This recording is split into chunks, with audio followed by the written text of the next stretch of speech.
பரிசுத்த வேதாகமம் நம்முடைய கையில் தரப்பட்டிருக்கிறதுனுடைய அர்த்தம் என்ன தெரியுமா? What is the meaning for this holy Bible have been given in our hands? இந்த BIBLE என்கிற இந்த வேதத்துக்கு கொடுக்கப்பட்டிருக்கிற ஆங்கில விளக்கம் என்ன? What is the English illustration that is given for the holy Bible? BIBLE.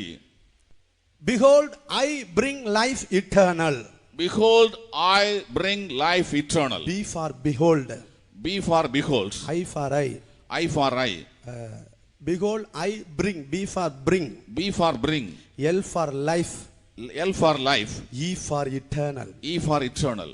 Behold, I bring life eternal. இதோ நித்திய ஜீவனை கொண்டு வருகிறேன் என்பதுதான் நாம் எல்லாரும் கையில் வைத்திருக்கிற இந்த வேதத்தினுடைய விளக்கம். Behold, I bring life eternal. That is the meaning of the Bible we are holding in our hands. இந்த வார்த்தையினுடைய சுருக்கம் தான் BIBLE Bible. BIBLE is a short form of these terms. இந்த வேதம் ஒரு மனிதனுடைய கையில் எதற்காக கொடுக்கப்பட்டது? What for the Bible is given in the hand of a human being. நித்திய ஜீவனை தனக்குள் அவன் பெற்றுக்கொள்ளும்படியாகவே தேவன் இந்த பரிசுத்த வேதாகமத்தை நம்முடைய கையில் தந்திருக்கிறார். God has given this holy Bible in our hands so that a human being may be able to attain eternal life. இதில் சொல்லப்பட்ட ஒவ்வொரு வசனத்துக்கும் ஒவ்வொரு வார்த்தைக்கும் ஒரு மனிதன் கீழ்ப்படியும்போது அது அவனை நித்திய ஜீவனுக்கு நேராக கொண்டு போகும். When a man is obeying for every word and every utterance that is recorded in the holy Bible, it will lead him towards eternity. இதோ நித்திய ஜீவனை கொண்டு வருகிறேன். Behold, I bring eternal life. கர்த்தருடைய பரிசுத்த நாமத்துக்கு மகிமை உண்டாவதாக. Praise be to the holy name of தேவன்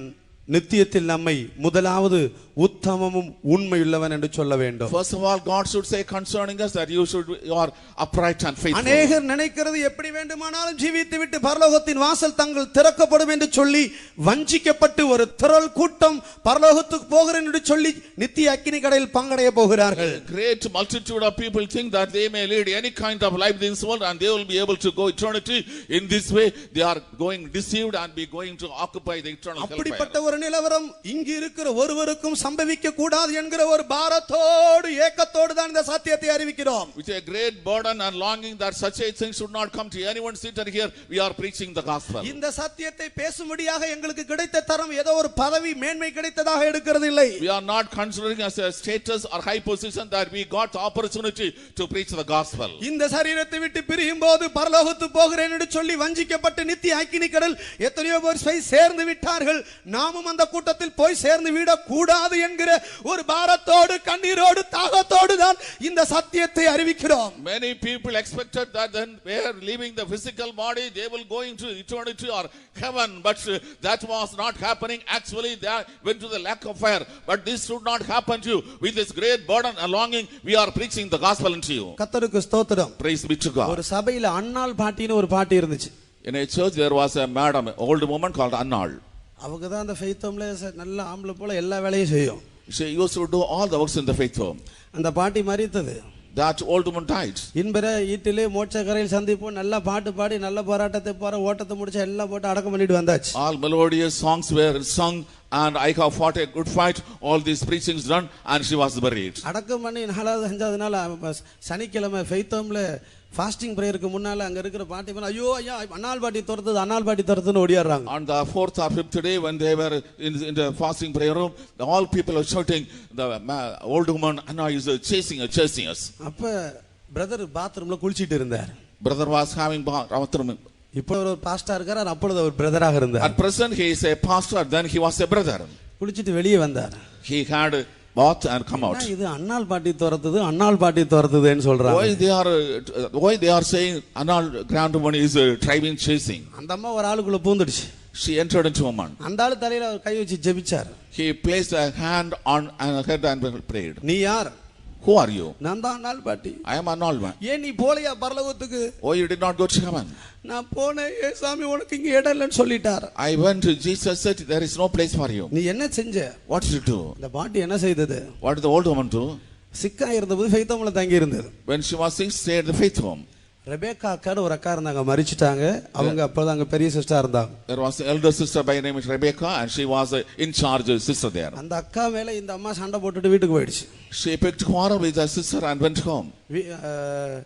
வீட்டுக்கு போய் மரிக்கிற அன்னைக்கு அது கொஞ்சம் சுகம் இல்லாம இருந்தது. மரிக்கிற அன்னைக்கு போய் ஒரு 50 ரூபாய் கடனை வாங்கி ஈரல் வாங்கி சாப்பிட்டது. And she went home and before she got it, she borrowed 50 rupees and took liver and ate. சாப்பிட்டுட்டு அன்னைக்கே மரிச்சிடுச்சு. That day they died. அப்பொழுது இந்த பிரதர் கேட்டார், ஏன் நீ பரலோகத்துக்கு போல? Brother asked, why you did not go to heaven? ஆண்டவர் சொன்னார், பெரிய அக்கா மேல உனக்கு கசப்பு இருக்கு, பிரதர் மேலயும் உனக்கு கசப்பு இருக்கு. The Lord spoke, you have bitterness upon the brother as well as upon the elder sister. இப்படிப்பட்டவர்கள் என்னுடைய ராஜ்யத்துக்குள் வர முடியாது. Such people cannot enter into my kingdom. ஒரு நாட்டிலிருந்து இன்னொரு நாட்டுக்கு போகணும்னு சொன்னா எத்தனை மெடிக்கல் செக்கப், எத்தனை காரியத்தை வைத்து அந்த நாட்டுக்கு உள்ளே அனுமதிக்கிறான். பரலோக ராஜ்யம் என்று சொல்லுகிறது இன்றைக்கு எளிதாக, எத்தனையோ பேர் ஈஸியாக எளிதாக நினைத்துக் கொள்கிற ஒரு காரியமாக வைத்திருக்கிறார்கள். If one person is leaving one country and going to another country, he will have to undergo various kinds of checkups, medical checkups and other inspections.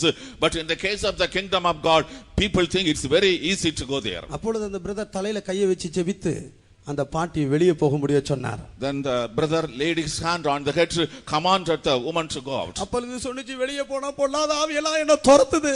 She said, if I go to all the wicked spirits are chasing me. ஆனா அந்த ஃபெய்தம்க்குள்ள ஓடியாரு. That is why I am coming inside the faith. ஜெபிச்சு நேரா உன்னை அடக்கம் பண்ணின அந்த கல்லறையில போய் அந்த குழியில போய் நீ நியமிக்கப்பட்ட நியாய தீர்ப்பு நாள் வரைக்கும் அங்கேயே இரு என்று அனுப்பினார். He said, I pray unto you, you go and to have your place in the burial ground where you were buried till that day of judgment. அப்பொழுது நான் அந்த பாஸ்டர் அந்த பிரதர்ட்ட கேட்டேன், At that time, brother, அப்படி அனுப்பிட்டா அந்த இடத்துல பொல்லாதாவி எது ஒண்ணு செய்யாதா?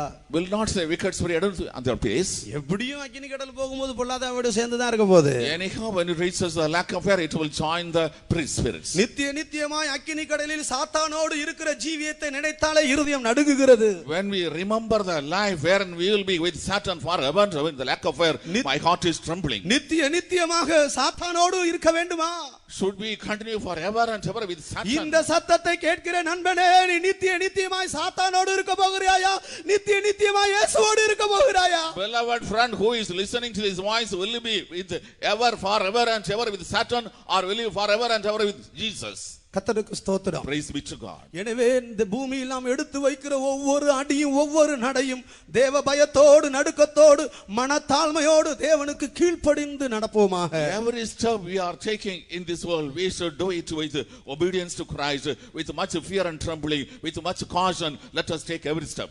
இந்த பூமியில் பிறந்து வளர்ந்து மரித்து எத்தனையோ பேர் அக்கினி கடலுக்கு போய் சேர்ந்து விட்டார்கள். Many people were born in this world, they were grown up in this world, and finally many have reached the lake of fire. கர்த்தர் கிருபையாய் நம்மை நேசிக்கிறபடியால் இந்த நாட்களை நமக்கு கூட்டி தந்திருக்கிறார். As God by his grace loves us very much, he has extended our lifetime. முதலாவது நித்தியம் நம்மை உத்தமமும் உண்மையுள்ள என்று அழைக்க வேண்டும். First of all, the heaven should call us you upright and faithful. மத்தேயு 25ஆம் அதிகாரம் 21ஆம் வசனமும் 23ஆம் வசனத்தை வாசிக்கும்போது அந்த சத்தியத்தை விளங்கிக் கொள்கிறோம். Matthew's Gospel chapter 25 verses 21-23, we are able to understand this. ஆபிரகாமை பார்த்து ஆண்டவர் சொன்னார், ஆபிரகாமே, நான் சர்வ வல்லமையுள்ள தேவன்.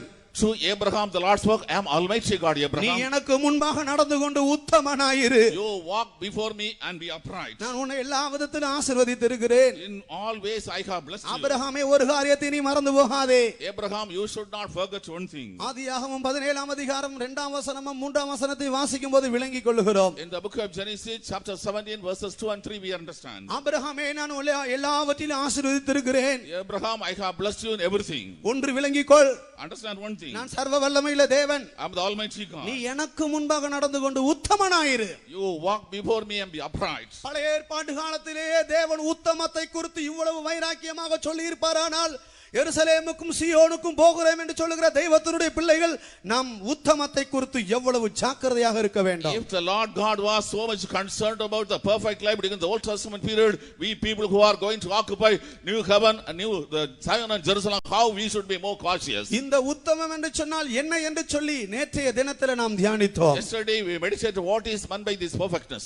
அந்த காரியங்கள் எல்லாம் தியானித்து நம்முடைய ஜீவியத்தை ஒப்பு கொடுத்தால் உத்தமன் உண்மையுள்ளவன் என்கிற சாட்சியை பெற்றுக்கொள்வோம். If we surrender totally in the hands of the Lord, we will have the testimony that we are upright and faithful. இப்பொழுது கொடுக்கப்படுகிற பெயர் ஒரு நாள், ஒரு வருஷம், 2 வருஷம் அல்ல, முழு நித்தியத்துவம் நமக்கு அந்த பெயர் தான். What name is given to us, that name will continue throughout our eternity. கர்த்தருக்கு ஸ்தோத்திரம். Praise be to God. அடுத்தது நீ மிகவும் பிரியமானவன் என்று நித்தியம் நம்மை அழைக்க வேண்டும். The heaven should call us, thou art highly favored. தானியேல் 9ஆம் அதிகாரம் 23ஆம் வசனத்துல வாசிக்கும் போது நாம் அதை விளங்கிக் In the கொள்கிறோம். book of Daniel chapter 9 verse 23 we read it. இந்த பூமியிலும் உத்தம உண்மையுமா இருக்க வேண்டும், நித்தியத்திலும் உத்தம உண்மையுள்ளவர்களாக நாம் பிரவேசிக்க வேண்டும். We should be upright and faithful in this world. In eternity also we should enter with uprightness and perfectness. அப்போஸ்தலர் 13ஆம் அதிகாரம் 22ஆம் வசனத்தை வாசிக்கும் போது இருதயத்துக்கு ஏற்றவன் என்று ஆண்டவர் In சொல்லுகிறார். Acts chapter 13 verse 22 he is after my heart, the Lord says. இப்படியாக நித்தியம் நம்மை அழைக்க வேண்டும். In this way the heaven should call us. ஆதியாகமம் 22ஆம் அதிகாரம் 12ஆம் வசனத்தை வாசிக்கும் போது எனக்கு பயப்படுகிறவன் என்று ஆண்டவர் சொல்லுகிறார். In the book of Genesis chapter 22 verse 12 the Lord says, you fear me. தேவ பயம் குறைந்து கொண்டு வருகிற இந்த காலத்தில் அதிகமாய் தேவ பயத்தில் நாம் வளர்ந்து நித்தியத்தில் கர்த்தர் நம்மை பார்த்து இவன் எனக்கு பயப்படுகிறவன் என்று சாட்சி கொடுக்க வேண்டும். These days the fear of God is decreasing, but we should grow, increase in the fear of God, and the Lord should give a testimony about us. You fear me. உன்னத பாட்டு 4ஆம் அதிகாரம் 7ஆம் வசனத்தில் வாசிக்கும் போது என் பிரியமே நீ ரூபவதி உன்னில் பழுதொன்றுமில்லை என்கிற ஒரு அறிக்கை, ஒரு சாட்சி நித்தியத்தில் நமக்கு உண்டாயிருக்க வேண்டும். Song of Solomon chapter 4 verse 7 we should have a testimony, thou are undefiled, that no, there is no blemish in you. உன்னத பாட்டு 5ஆம் அதிகாரம் 2ஆம் வசனத்தை வாசிக்கும் போது என் புறாவே என் உத்தமியே என்று நாம் அழைக்கப்பட வேண்டும். In the book of Solomon chapter 5 verse 2 we should be called my thou, my undefiled. உன்னத பாட்டு 4ஆம் அதிகாரம் 11ஆம் வசனம் வாசிக்கும் போது என் மணவாளியே என்று நாம் அழைக்கப்பட வேண்டும். In the Song of Solomon chapter 4 verse 11 we should be called my spouse. கர்த்தருக்கு ஸ்தோத்திரம். Praise be to God. எல்லாவற்றுக்கும் மேலாக இன்றைய தினத்தில் கடைசியாக ஒரு காரியத்தை தியானிக்க போகிறோம். All things we are going to meditate a particular aspect this evening. சங்கீதம் 50ஆம் அதிகாரம் 5ஆம் வசனத்தில் வாசிக்கும் போது என்னுடைய பரிசுத்தவான்கள் என்று சொல்லி நித்தியம் நம்மை அழைக்க வேண்டும். In Psalm verse chapter 50 verse 5 we are called that eternity should call us my saint. வாசிங்க அந்த வசனத்தை. பலியினாலே என்னோட உடன்படிக்கை பண்ணின என்னுடைய பரிசுத்தவான்களை என்னிடத்தில் கூட்டுங்கள் என்பார். கர்த்தருக்கு ஸ்தோத்திரம். Praise be to God. என்னுடைய பரிசுத்தவான்கள், My saints. இதை சொல்லுகிறவர் ஆண்டவர். The Lord says this. வெகு சீக்கிரத்தில் மத்திய ஆகாயத்தில் ஒரு சத்தம் தொனிக்க போகிறது. Very soon in the mid-air a voice will be sounded. இதோ என்னுடைய பரிசுத்தவான்களை என்னோடு கூட்டி சேருங்கள். Gather my saints along with me. இவர்கள் பலியினாலே என்னோடு உடன்படிக்கை பண்ணினவர்கள். They made a covenant with me by sacrifice. இந்த சத்தம் சீக்கிரத்தில் மத்திய ஆகாயத்தில் தொனிக்க போகிறது. This voice is going to sound very soon in the mid-air. அது என்ன சத்தம்? What is that voice? இதோ என்னுடைய பரிசுத்தவான்களை என்னோடு கூட்டுங்கள். Gather my saints together unto me. அந்த கூட்டத்தில் நானும் நீங்களும் காணப்பட வேண்டும். In that group you and I should be found. நித்தியத்தில் நீ யார்? In eternity who you நித்தியம் are. உன்னை எவ்வாறு அழைக்க போகிறது? How the eternity will call you. என்னுடைய பரிசுத்தவான் என்று ஆண்டவர் உன்னை பார்த்து சொல்ல கூடுமா? Can the Lord say concerning you, my saint? என்னுடைய பரிசுத்தவான், My saint. என்னுடைய பரிசுத்தவான்கள். My saints. அல்லேலூயா. Hallelujah. இந்த சத்தத்தை நாம் கேட்க வேண்டும். We should hear this voice. இந்த உலகத்துக்கு பரிசுத்தத்தினுடைய விலை என்ன என்று தெரியாது. This world does not know what is the value of holiness. இதிலே பரிசுத்தவான்கள் என்று சொல்லப்பட்டிருக்கிற இந்த வார்த்தையினுடைய மூல பதத்தினுடைய அர்த்தம் என்ன? The meaning of the original word, the meaning of the term saints is, இந்த சங்கீதம் 5ஆம் வசனத்தில் வாசித்த என்னுடைய பரிசுத்தவான்கள் என்று சொல்லப்பட்டிருக்கிறதே அநேகர் நினைக்கிறது இந்த வெள்ளை ஜிப்பா போட்டிருக்கிறவங்க தான் பரிசுத்தவான்கள் என்ற ஒரு அபிப்பிராயம் இருக்கிறது. in Psalm 50 verse 5 it is written my saints. Some people think that the people who are dressed in white zebra they are the saints. இதிலே பரிசுத்தவான்கள் என்று சொல்லப்பட்டிருக்கிறது அந்த வார்த்தையினுடைய எபிரேய பதம் ஹசீட்ஸ் என்ற வார்த்தை கொடுக்கப்பட்டிருக்கிறது. This is the Hebrew term used for this my saints here. வேறு விரிக்கப்பட்டு பொதிந்து பாதுகாக்கப்பட்டவர்கள் என்ற இந்த வார்த்தையினுடைய விளக்கம். The illustration is separated and covered and protected. வேறு விரிக்கப்பட்டு பொதிந்து பாதுகாக்கப்படுகிறவர்கள். Separated, covered and protected. தேவன் நம்மை உலகத்திலிருந்து பாவத்திலிருந்து பிசாசின் வல்லமையிலிருந்து நம்மை வேறு விரிக்கிறார். The Lord is separating us from the world, from the sin and the power of the devil. வேறு விரிக்கப்பட்டவர்கள் தேவன் பொதிந்து வைத்து பாதுகாக்கிறார். The separated people are covered by God and protected by God. கர்த்தருக்கு ஸ்தோத்திரம். Praise be to God. என்னுடைய பரிசுத்தவான்கள் என்று ஆண்டவர் நம்மை சொல்ல The வேண்டும். Lord should call us my saints. நாம் ஒரு வேறு விரிக்கப்பட்ட வேறுபாட்டின் ஜீவியத்தை பாதுகாத்துக் கொள்ள வேண்டும். We should keep the life of separation. வேறுபாட்டின் ஜீவியத்தை பாதுகாத்துக் கொள்ளாவிட்டால் பரிசுத்தத்தில் வளருவது நமக்கு சாத்தியமானது அல்ல. If you are not keeping the life of separation, growing in holy life is not possible. கப்பல் தண்ணீர் மேல தான் போணும், தண்ணிக்குள்ள போயிட கூடாது. The ship should be traveling upon the water, not inside water. நாமும் இந்த உலகத்துல தான் ஜீவிக்கிறோம், ஆனால் உலகத்துக்குள் போய் விட கூடாது. We are living upon this earth, but we should not enter into the earth. கப்பல் தண்ணி மேல தான் போணும், தண்ணிக்குள்ள போச்சுனா அழிஞ்சு போய்டும். The ship should travel upon the water. If it goes inside the water, it will get immersed.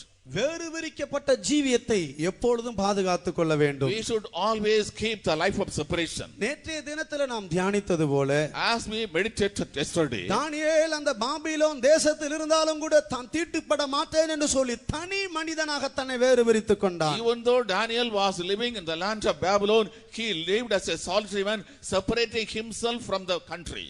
அநேகர் சொல்லுகிறார்கள், என்னுடைய சூழ்நிலை சரியில்லை, குடும்பம் சரியில்லை, நான் படிக்கிற காலேஜ் சரியில்லை, அதனால நான் இப்படி இருக்கிறேன் என்று சொல்லி தங்களுடைய பாவத்துக்கு காரணம் சொல்லுகிறார்கள். When you say my situation is not right, the family situation is not right, the working place is not right, the college is not right, in this way we are casting the thing upon the sin. தானியேலை கேட்டால் அவர் என்ன சொல்லுவார்? If you ask Daniel, what he would reply? அந்த Babylon தேசத்துல தனி வாலிப மனிதனாக தன்னை தீட்டுப்படுத்த மாட்டேன் என்று சொல்லி தன்னை வேறு விரித்துக் கொண்டான். As a young man in the land of Babylon, he decided he will not defile himself and separate himself. முழு உலகமும் பாவத்துக்குள்ளேயும் அசுத்தத்துக்குள்ளேயும் போனாலும் நீ அதிலிருந்து உன்னை வேறு விரித்துக்கொள். Even though the whole world is passing in sin and uncleanness, you separate yourself from that. எங்கு பார்த்தாலும் முழு உலகத்திலும் பாவம் திறந்து வைக்கப்பட்டிருக்கிறது. Everywhere we look at the world, the sin remains opened. England தேசத்துக்கு ஒரு விசுவாசி போயிட்டு வந்தார். A believer went to the country of England and returned. வந்து சொன்னார், பாவத்தை தவிர பாவம் மாத்திரம் தான் ஃப்ரீ, மத்தது எல்லாம் காசு. And he said, sin alone is free, other things we are costly. கர்த்தருக்கு ஸ்தோத்திரம். Praise be to God. ஆதியிலே ஆதாமையும் ஏவாளை வஞ்சித்த அதே சாத்தான், the same Satan who deceived Adam and Eve in the beginning, அந்த கனியை புசிக்கும் போது கனியில் இருக்கிற இனிமையை காட்டினான், ஆனால் கனியை புசித்த பிறகு உண்டாக போகிற நியாய தீர்ப்பை மறைத்து விட்டான். he showed the pleasantness that is available in the fruit when they were going to eat, but he hid the judgment after that. இன்றைக்கு உலகத்துக்கு இருக்கிற ஒரு பெரிய கேடு, சாத்தானுடைய பெரிய தந்திரத்துல ஒரு தந்திரம் என்ன? And one of the great cunning works that Satan is using nowadays is this. What is it? பாவத்தில் இருக்கிற இனிமையை காட்டுகிறான், ஆனால் அதற்கு பின்னால் இருக்கிற நியாய தீர்ப்பை மறைத்து விட்டான். He is showing the sweetness that is hidden in the sin, but he is hiding the judgment behind it. ஏவாளிடத்தில் கனியில் இருக்கிறதான இனிமையை பற்றி பேசினான், ஆனால் அந்த கனியை புசித்த பிறகு உண்டாக போகிற நியாய தீர்ப்பை மறைத்து விட்டான். When he was speaking to Eve, he spoke about the sweetness that is in the fruit, but he has hidden the judgment behind it. இன்றைக்கு முழு உலகத்துக்கும் இருக்கிற ஒரு பெரிய கேடு, சாத்தானுடைய ஒரு பெரிய வஞ்சகம், பாவத்துக்கு பின்னால் இருக்கிற நியாய தீர்ப்பை அவன் மறைத்து விட்டான். This is the greatest business lying on the world even today. Satan has hidden the judgment that is behind the sin. எனவேதான் பாவத்தை விரோதியாக காண வேண்டிய மனிதன் இன்னைக்கு மகிழ்ச்சியின் ஊற்றாக அனுபவித்துக் கொண்டிருக்கிறார். That is when man who is to look at the sin as an enemy, considering is a friend. பாவத்தை விரோதியாக காண வேண்டிய மனிதன், he ought to see the sin as enemy. இன்னைக்கு மகிழ்ச்சியின் ஊற்றாக அனுபவித்துக் கொண்டிருக்கிறார். He enjoys the spring of joy. சாத்தான் என்ன செய்கிறான்? What Satan is doing? கொடிய சயனைடு விஷத்தின் மேல் சுவைமிக்க டானிக் என்று label ஒட்டுகிறான். Upon the cyanide poison, he is labeling it sweet. கொடிய சயனைடு விஷம் அந்த பாட்டில் இருக்கிறது. Cyanide poison is inside the bottle. ஆனால் வெளியே லேபிள்ல என்ன ஒட்டுகிறான்? சுவைமிக்க டானிக் என்று ஒட்டுகிறான். What is writing on the label? A sweet tonic. பாதாள தேவதையை கவர்ச்சி கண்ணியாக காட்டுகிறான். He is showing it as a thing of attraction. நரகத்தின் வாசலை பரலோகத்தின் வாசலாக காட்டுகிறான். He shows the gate of hell as a gate of heaven. இன்றைக்கு முழு உலகத்தில் சத்துருவானவன் வஞ்சித்து வைத்திருக்கிற ஒரு பெரிய காரியம், பாவத்துக்கு பின்னால் இருக்கிற நியாய தீர்ப்பை மறைத்து விட்டான். The most wicked thing that the devil has done in the world today is he has hidden the judgment behind sin.